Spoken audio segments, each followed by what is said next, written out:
All right, I think we can get started. We have enough attendees, and I don't want to keep you guys for so long on a Saturday morning. It's 1 o'clock for me here in Chicago, but I know it's still morning in Seattle, so we're probably not going to use the full hour, but I'm just going to do my best to give you an overview of the field and a little bit about what I do and save questions for the end. But I'm sure this is going to be like 40, 45 minutes tops. Um, so thank you so much for joining me today. This is a topic that I'm really passionate about. Back in, when was that? March, April this year, I did a presentation on voice design as part of my independent research and that went really well. And it just kept me going and researching and learning more about the field. And after graduation, I started a new job at my current employer, which gave me more visibility on the field of conversation design. So that's what we are going to talk today. So first, I just want to tell you guys, please wear a mask. That's my message for today with the holidays. There's not much to say. It's just I hope everyone's safe and social distancing and still wearing a mask. Um, for those who don't know me, my name is Camila. I am cohort 18, already graduated. Currently a UX writer at Amazon. And just to give you timeline of my professional career, years ago I started in publishing, working on editing, proofreading textbooks. That was years ago back in Brazil until I moved to the States.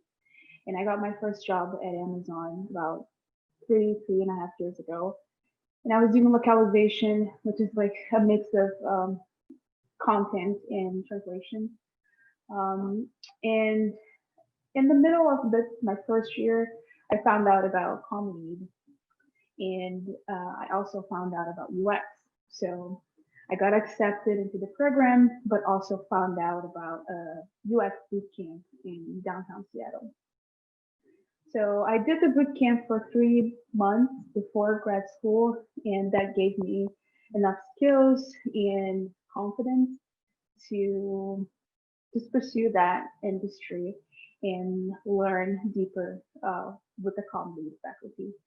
So in the middle of the program, of course, I study a lot and use all my skills and things I learned in class to give my first step and move to a different team where I start doing content strategy for elective. And after graduation, where I am now, I'm working in CS as customer service technology.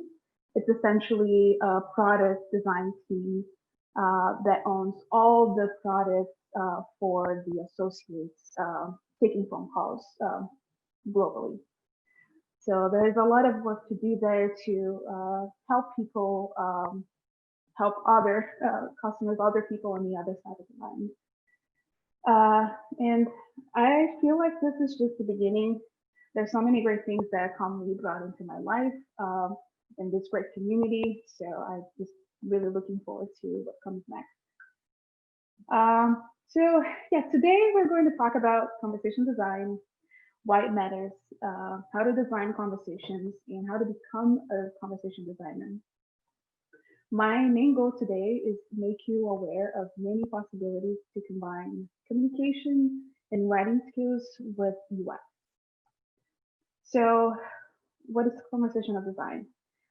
Before I start and talk about chatbots and Louis design, all that, I just want to talk about UX writing, but I'm not going to get into a lot of details because Tori Pinedo, she's going to give a full workshop about UX writing and content design sometime in the winter and the spring. So I'm just gonna let her do that for you guys.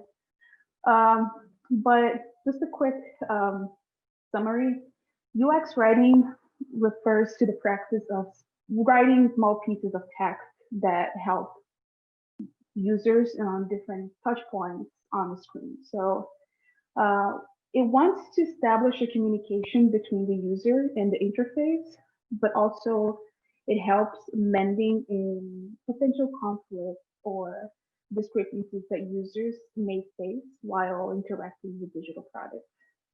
So as you can see, UX writing is a fundamental part of design process, along with research, content strategy, and of course design. Um, UX writing wasn't a thing until 4 or 5 years ago, and I highly recommend you to check this video on YouTube. It's called "How Words Can Make a Product Stand Out." It was the first time when we heard the term clear, concise, and useful, and that's pretty much what every UX writer repeat every day, right? Since this talk, we've seen a major shift in UX writing industry with more and more companies adding writers to the product teams.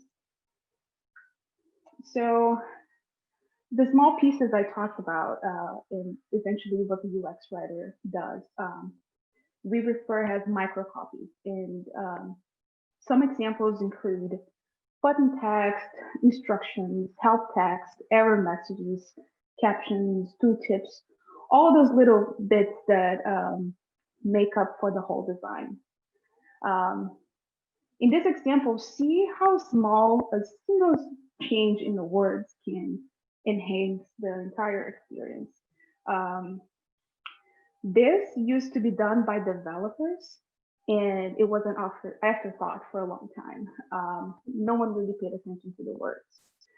So again, UX writers are part of the whole design process, and microcopy is just the outcome of that process.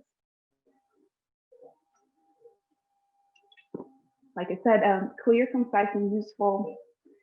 This is essentially what we aim every day. To write clear, that means jargon-free, no technical terms that the user don't want to understand. Concise means keep it short, keep it simple. Think of the context, think of the space you have on the screen, and be useful. Always give the user something to do next, or explain when something went wrong. But do this wisely. So you're creating a human interaction. You're not giving a lot of words. We know that cognitive overload is a problem in the digital space. So these three elements will already put you way ahead in the UX writing industry. Don't forget that. Clear, concise, and useful. Writing is the hot technology skill of the future. I know it sounds really weird because writing has been around for so long, even way, way, way before technology, but that's what it is. So many investments on technology and tech skills that the industry forgot about the essential writing skill that ties everything together. Yeah, so conversation design.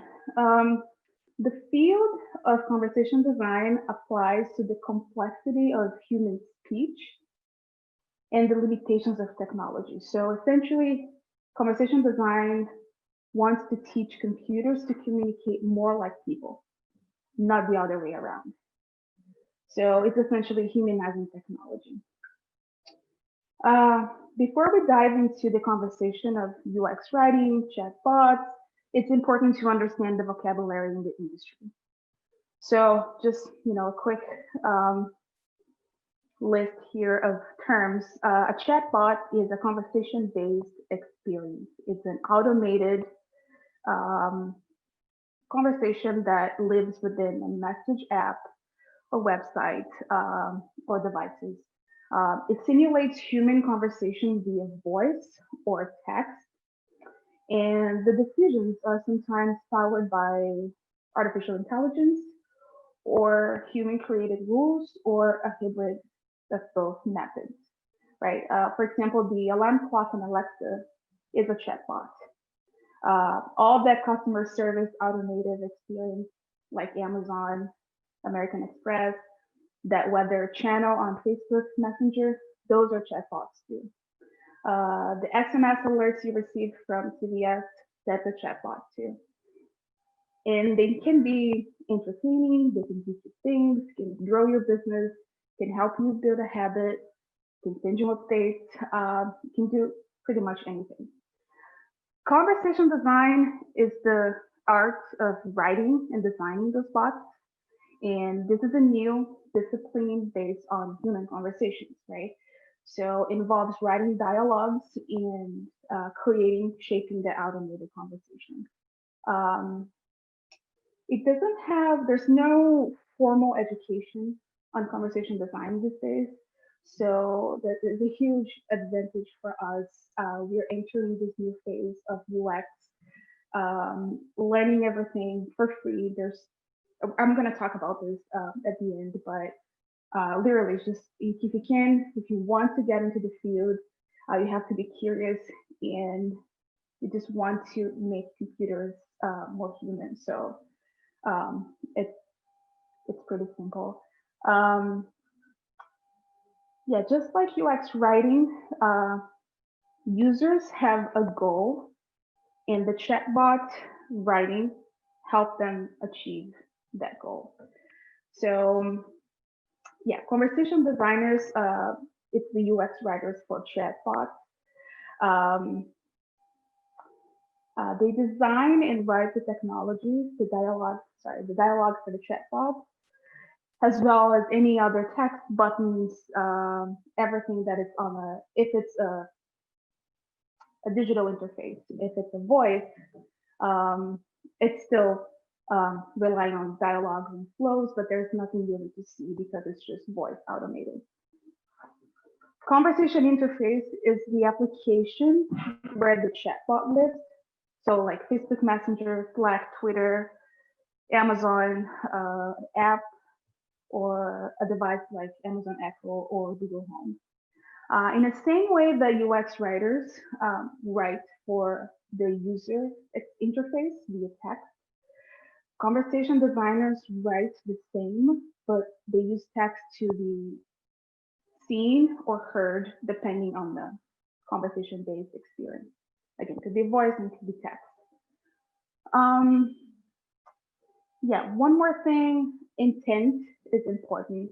So a user interacts with a business or a software program because they want something, they need something.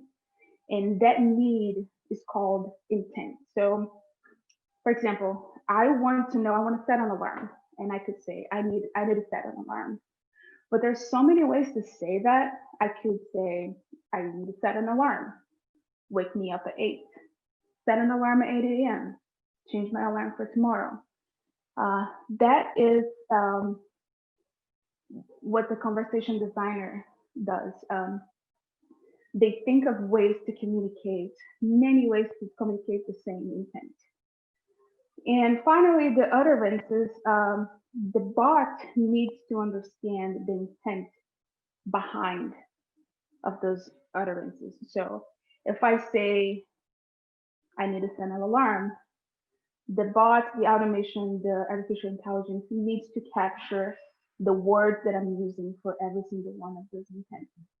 So, and sometimes for Alexa, for example, she might ask for more clarifying questions to capture the right utterance, the right word. Yeah, so this is like a basic vocabulary just to understand what you're getting yourself into. Not only the technology behind, but the little things that compose the whole experience.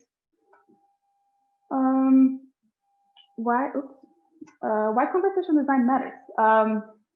Conversation design can make technology more accessible and empower people.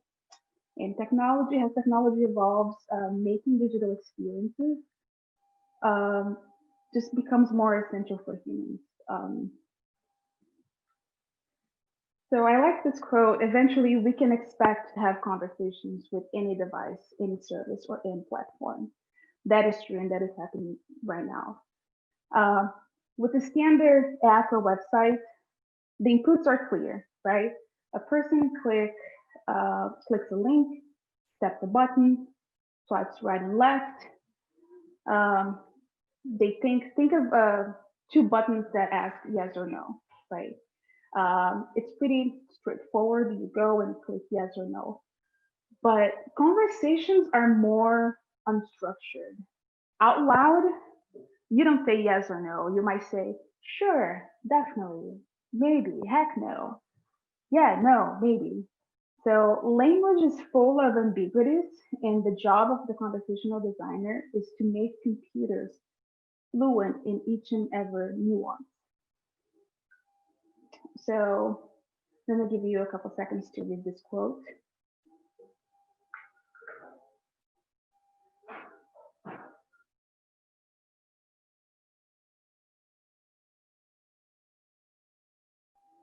All right. This is a quote from Kathy Pearl. She wrote a book about designing voice interfaces. Um, and she basically advocates for conversation design that allows for convenience, but also to give people new kinds of independence. So imagine right now in the United States, there are 62 million people with impaired mobility, and conversational interfaces can help them restore agency. So someone who once relied on a caregiver to adjust the bed, adjust the fan, or lights, for example, they can now use technology like voice assistants and smart home devices for an instant help. And to make that possible, conversation designers are always considering the most natural way to communicate those needs, right? So sometimes you might say, hey, turn on the light, but you would never say, please adjust the light bulb to 100%.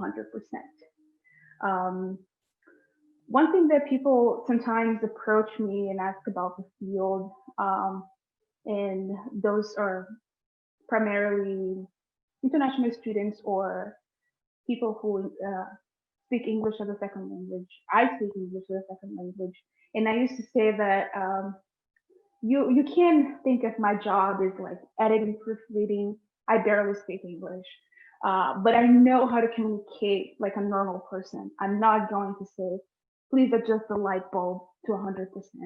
I'm going to speak the way I speak, and I expect that the technology will match and meet me halfway. So I don't feel excluded. So if the technology can understand the way I speak, then I feel included. Um, yeah. So next slide is how to design conversations. Um, First, before you jump into any dialogue, flowcharts, all that, you have to understand the use case, right? Like most stories start with an outline, paper, pen, and that will give you a clear picture of everything that needs to be written. So once you've created the strategy for your bot, um, you outline all the flows that would need to reach, that will help your user reach the end goal. So know that you need an entry point, and there are multiple ways to get to reach that one question, right? Point A to point B. So much can happen here in the middle. This will be the bones of the bot. And when you start drafting the copy of each flow, you're going to find new paths and so many other things to continue the conversation in a natural way. Um, for example, if you start in a new position and you're working with a PM, this is normally what happens in a real life. Someone's going to say, hey, we need to create a new flow to help a customer return a package. So the first thing you have to ask is to unpack all the assumptions, right? What people need to know, what they might say, and what they may not say. So that will start help you shape the flow chart. Will kick off the first entry point. And from there, you just go on, and then you start thinking of the several paths that the user might take until they finally get to where they want to be, which is return the package, right? So after you outline the use case, you go to the flow chart. So you might think of what type of interaction, like do you want the bot to be informative? Do you want them to be more responsive? Do you want to be an exchange, like a conversation, a multi-turn interaction? A flow chart or a flow map, there's so many names to call, um, is the best way to see how the conversation connects, right? Uh, are there points in your bot where a question can be re-asked or where the user will be directed to another point?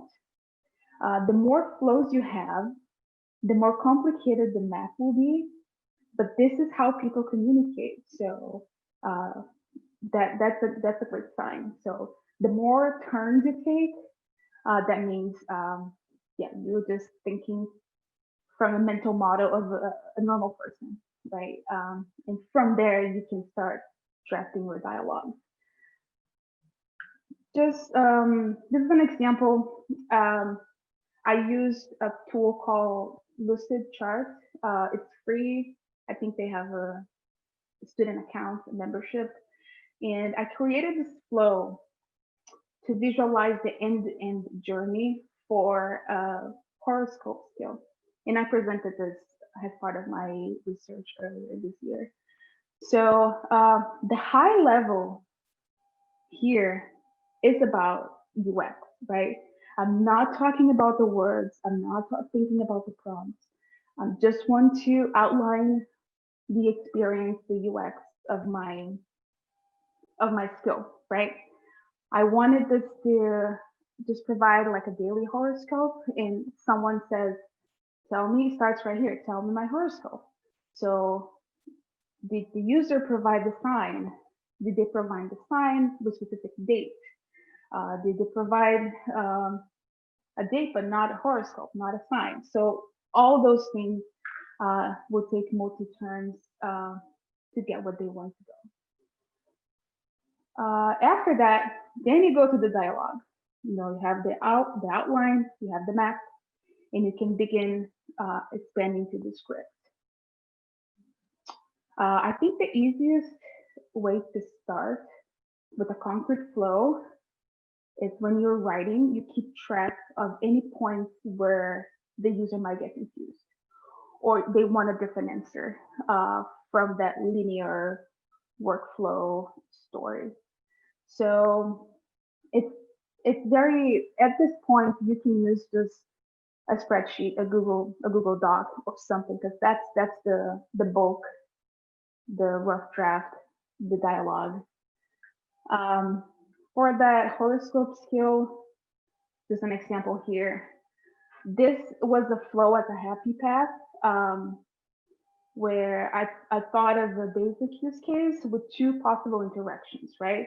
And an opportunity to recover. I start with the question, what's the horoscope for Pisces this month? And the system, the bot, will answer. And they're going to ask me, um, what's the difference? Do you want a forecast for another day? And I say no. Yeah, okay then, have a good one. If I want to say yes, it's a different direction. So that would be the happy path. A multi-turn would be something um, that might be incomplete. I intend that it's incomplete. So if I say, what's the horoscope? The system, that the bot would say, sure, what's the sign? And then I would say Pisces, and then the exchange goes on and on. And then the error and recovery. Think of the things that could go wrong. For example, if it's a voice bot, they might not understand you, or you need to clarify, or you need to give more utterances so the artificial intelligence can capture what your real intent, so they can respond with the right answer. Yeah, things to consider in dialogue is cognitive load, how much can the user remember? This is important in voice. Um, think of the prompt length. Are the users able to follow the prompt? Can you say all this in one breath? It's got to be fast. It's got to be simple. Uh, and the word choice. Again, keep it simple. Avoid jargon. Besides here in this example, besides the signs in the horoscope, I get a really simple and concise, and probably a third grade would be able to understand what I'm trying to say here. Yeah, so two rules that I like to follow is keep it cool. For example, don't tell the user what to say, right? No technical verbiage. Say, as your colleague would say, don't blame the user. There's often an ambiguity. So always assume that it might be an unknown error, and be clear in the errors, in the reasons why something didn't work out. So, and provide the user an option to move on from it. So, instead of saying connection to the network is in progress or 404 error, just, something happened on the back end. Um, if it's a voice, these I believe are more um, related to voice or like a chatbot. Just a moment I'm connecting to the internet. Just so it's really simple. Doesn't need to be a lot of details. And also keep it simple.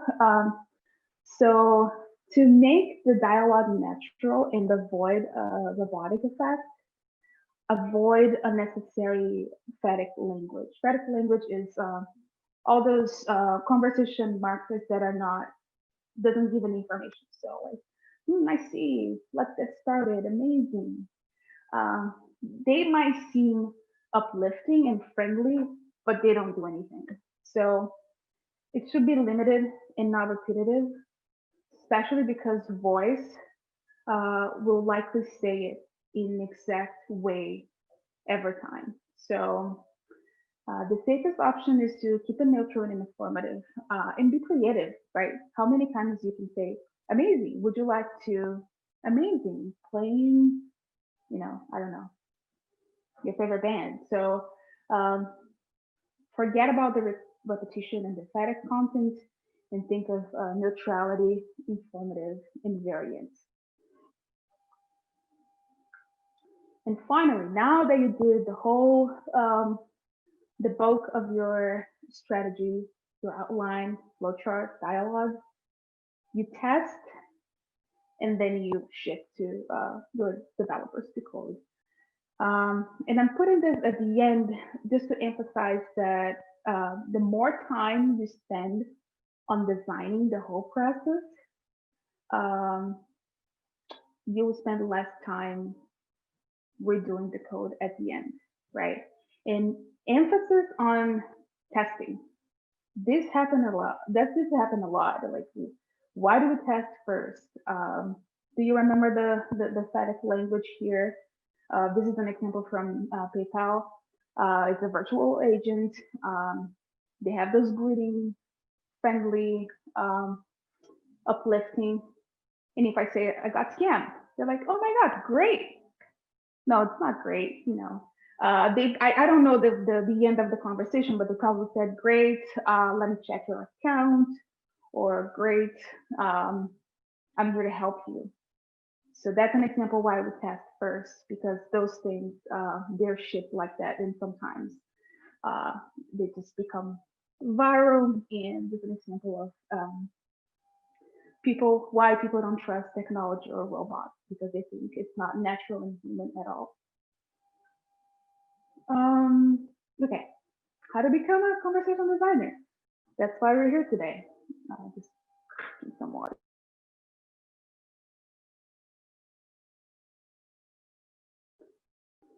All right, so First, the writing skills, right? Good news, you already have the skills. So remember, remember the user, remember the UX, be aware of the context, be aware of the intent, what the users want to do. They're there, they're interacting with a chatbot or a voice assistant for a reason. They want something. And that's traditional UX. That's all the things that you learn in class today. But also be curious. If you really care, if you think creating frictionless experiences for users is something that you're passionate about, also think how they communicate. A lot of UX designers eventually become voice designers or conversation designers because they started with that premise, like I want to make internet, I want to make digital simple and human. And in order to do that, you have to understand how people communicate, because language is the first thing we learn when we're kids, right? So uh, if we can communicate better and use those devices and technology for good, then we have to dig more and understand how people communicate. Yeah. If I had to say, like, what areas should you learn to become a better conversation designers? In addition to all those three, be a power user of the products that you are going to work.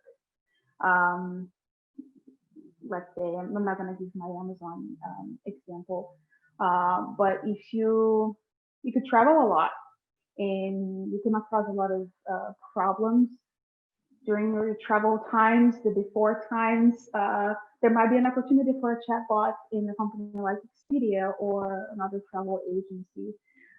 So understand that product and understand the struggles and why people um, need help or they need to communicate with a voice bot for that product.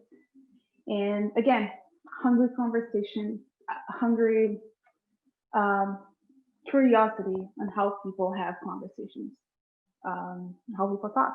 Like it's a healthy curiosity, and it's going to take you uh, far in this industry. Less observe and more listening, I would say. And then com lead. Um, so if I had to say what classes you should take or take advantage of those classes, I don't think right now we're teaching purely UX writing or conversation design, but that doesn't mean you can ask your professor to, provide an article or bring a guest speaker. You can do that. From the UX design class, I would say go bug Dave Humberg and ask him to talk about information architecture and a little bit of artificial intelligence. If you take I forgot his name, Jason Levine, UX research, ask about user interview, like tell him like, hey, I'm thinking about this chatbot for the final project. I know there's a capstone project for his class. Ask him what is the best user interviews or what's the best testing format, testing method um, to test the chatbot. What can I learn from those methods? From psychology of UX, which by the way was the first class where I heard about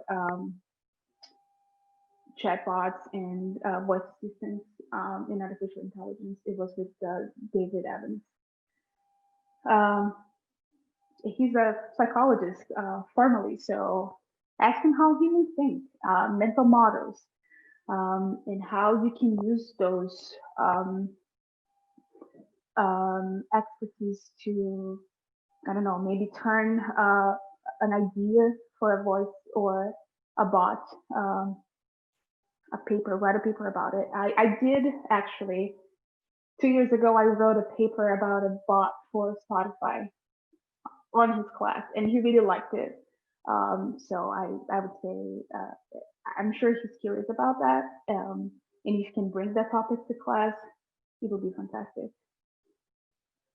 And all the content classes, the copywriting, the product content, I think even the marketing ones, because that teaches a lot about maybe, I don't know, you want to write on a bot that helps with sales uh, and marketing. That can be super useful. And that can teach you about voice and tone, product content, and how to write clear, concise, and useful.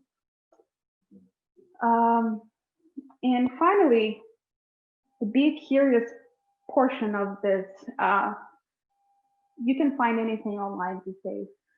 Those are two books that are really interesting, and all the the professionals in the industry refer to these two books. Kathy Pearl, Designing Voice User Interfaces.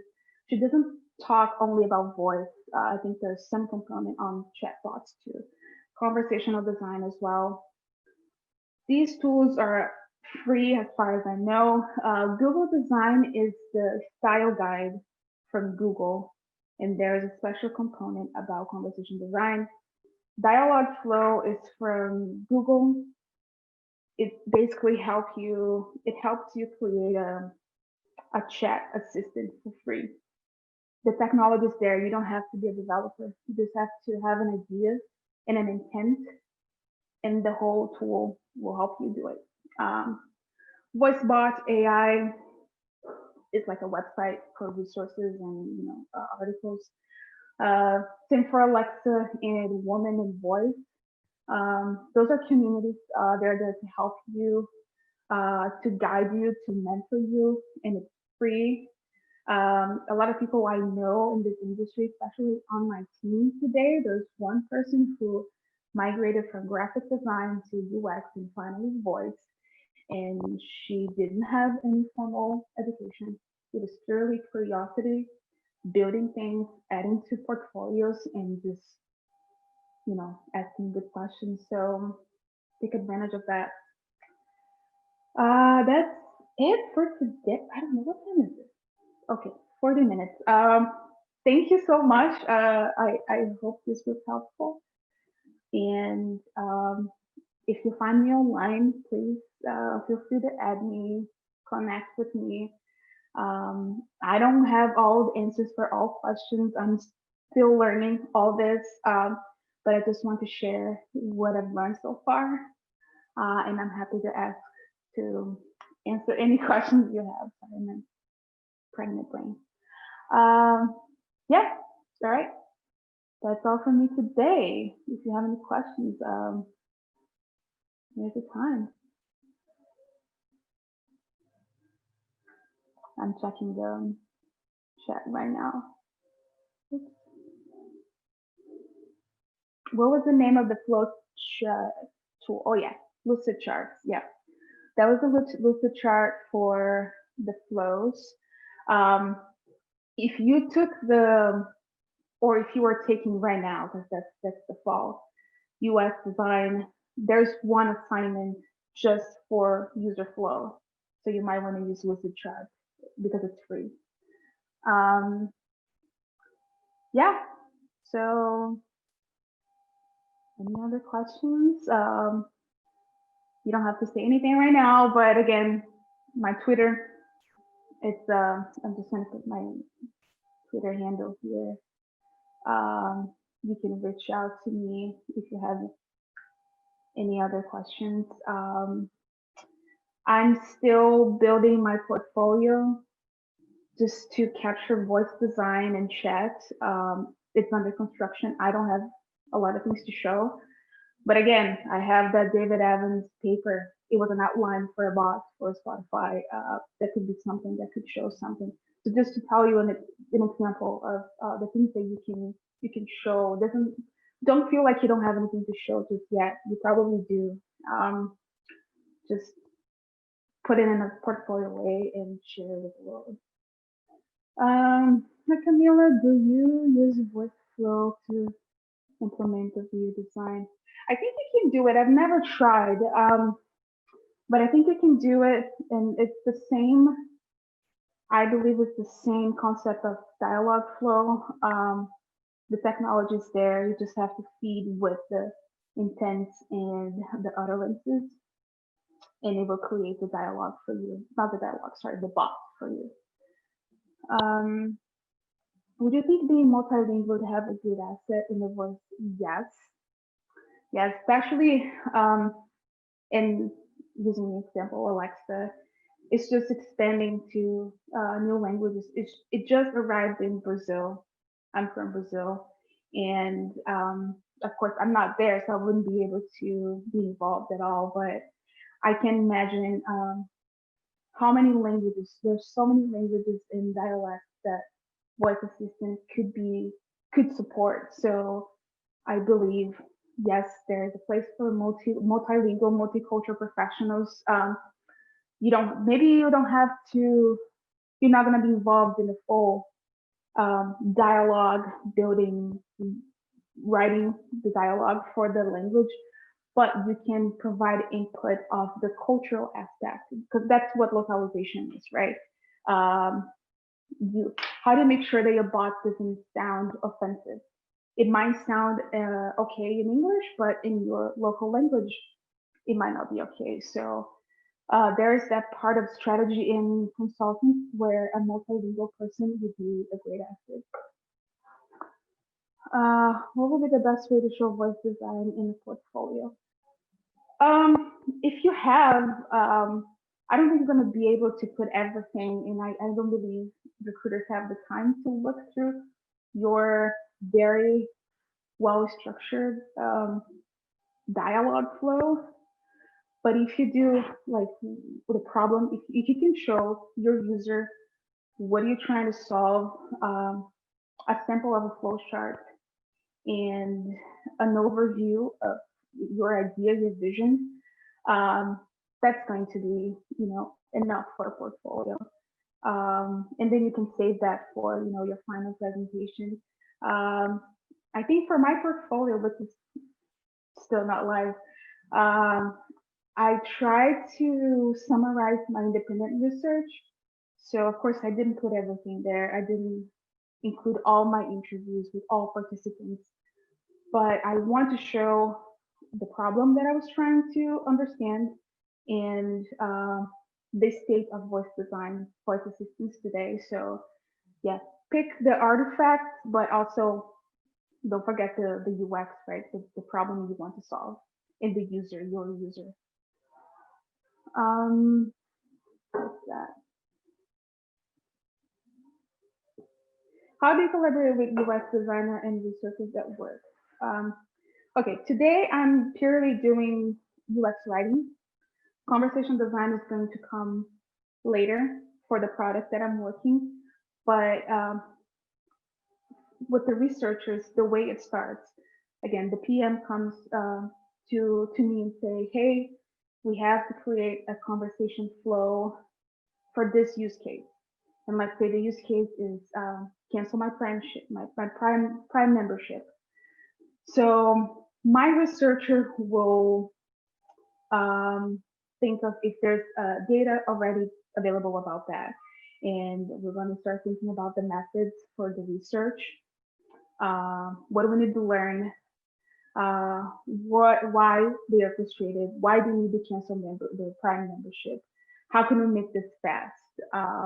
And then we go from there. And as a writer, I need to be sitting next to the researcher and I want to listen to these interviews because I want to know how people communicate, what words they use, how they form, what's the mental model, so I can match my writing to the things that they want to do. And then the designer will do the whole design, wireframe, prototype, all that, but then using the words and the content strategy that I created. Yes, there's recording, writing is designing. I love that book. Oh, by the way, Michael Mass, I don't know how to pronounce his name. He just started a new position at Upwork, and he's hiring remote first content designers. You guys should reach out to him. I just I had a brief conversation with him on Twitter yesterday, and I heard about his new position. So you should check him out. He will be hiring soon. Um, Let me see. Can we go through these questions? Are there UX design online networks or groups that I recommend joining? Yeah.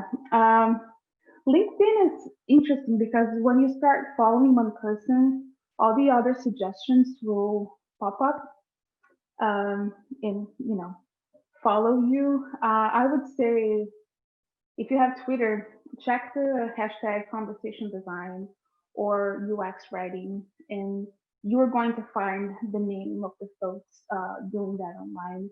The authors of writing and designing, they are pretty active online, and they offer every once in a while mentorship to um, you just yeah, don't be shy to talk to them because they're really open and approachable.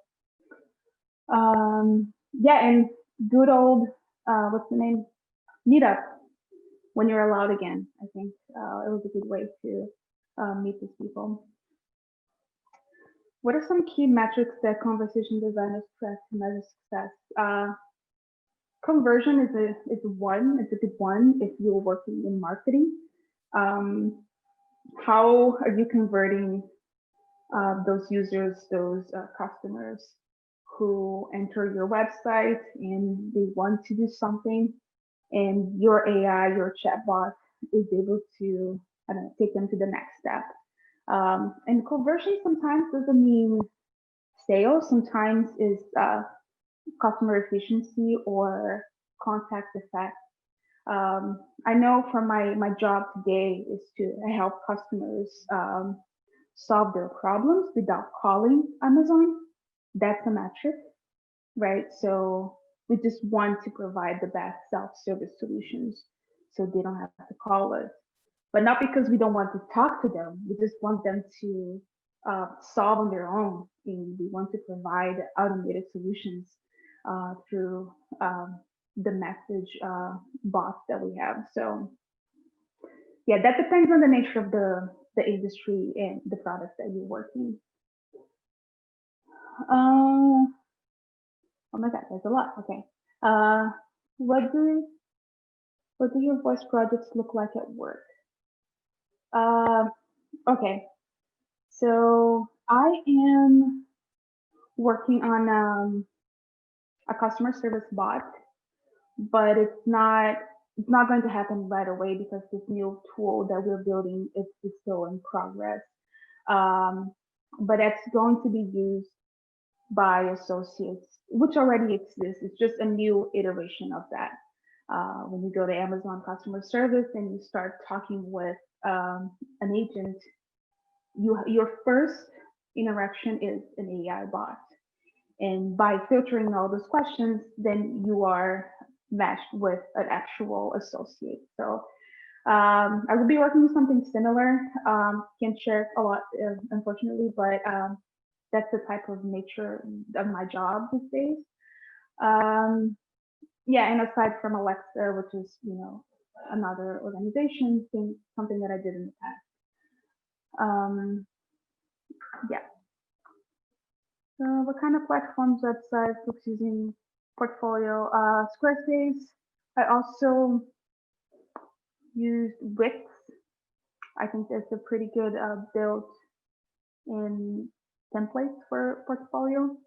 And saves me time because sometimes we get stuck creating portfolios. We get stuck at the designing. We want to look perfect, and that's when we struggle to move on. So I wouldn't worry too much about the platform. Of course, it's important, but don't get stuck in that phase. Otherwise, you're not going to make a lot of progress.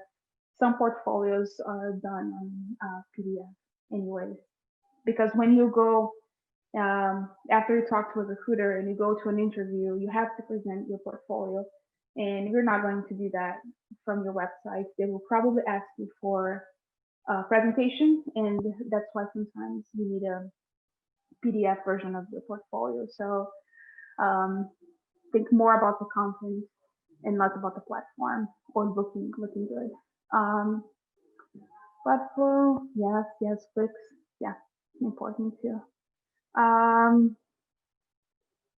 Yeah, I think that's all for me. I hope this was helpful and fun, a good way to, start your Saturday morning. Thank you so much. Oh, it comes down. Oh, good here. Hi. Thank you so much, y'all. Hope to see you guys around someday when I get back in Seattle.